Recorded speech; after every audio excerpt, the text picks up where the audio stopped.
Joining us now with the bottom line, ABC's chief Washington correspondent, host of This Week, George Stephanopoulos. Good morning, George. Hey, Diane. August 8th, recess. The president always wanted a bill by August 8th, and will he get it? I don't think so. The votes are not there right now, but the White House is going to pull out all the stops in these next couple of days over this next week to get it done. The president didn't want to say crack heads in that interview. They're going to have to crack heads this week. Bringing in Democrats. Democrats, how many are wobbling? That meeting is almost certain to happen today. There are different groups of Democrats wobbling in different parts of the Congress. Today, he's going to meet with House Democrats, the so-called Blue Dog Democrats. They're the more conservative House Democrats, and they are very, very concerned that the bill that is moving its way through the House of Representatives has way too much in tax increases and not enough spending cuts. And so the job there right now is for the president and the Democrats to come together in the House, bring down those tax increases, bring up the spending cuts so you can get a bill that will pass the House. Even Speaker of the House Nancy Pelosi yesterday came out and said she thinks there are too many tax increases in that House bill. Right, not just the Republicans on the tax question.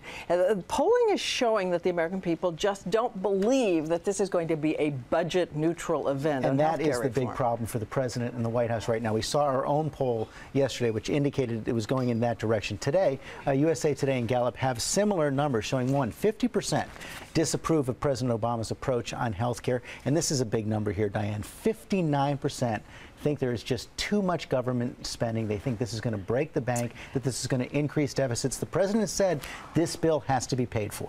And is that what he's going to address in the speech? That's why he's giving the speech? It's one of the reasons he's giving the speech. One, he believes, and I think the White House believes, that the price of not acting is going to be severe. There's no question about that. But they also know right now that Americans are concerned most of all about the deficit and spending. They've got to hammer home that point. This will be paid for. Does this also mean if he does get a bill by the end of the year, and he said to me in our interview, absolutely, I'm going to get that bill by the end of the year.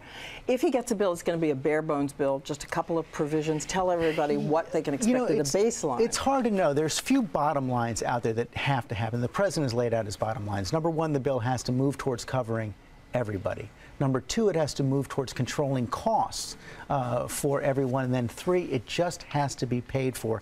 Now, whether they're going to be able to get there is still unclear, Diane. But I think those who are counting it out right now, who are saying there's no way this is going to happen because July is tough, I think they are wrong as well. That's right, because there's still polling that shows that everybody thinks something has to be done. So that's still a motivator. That is the motivator. And I think the message the president to be bringing to Democrats today in these private meetings, to the country tomorrow in that press conference is the costs of doing nothing are far too high. We're not giving up.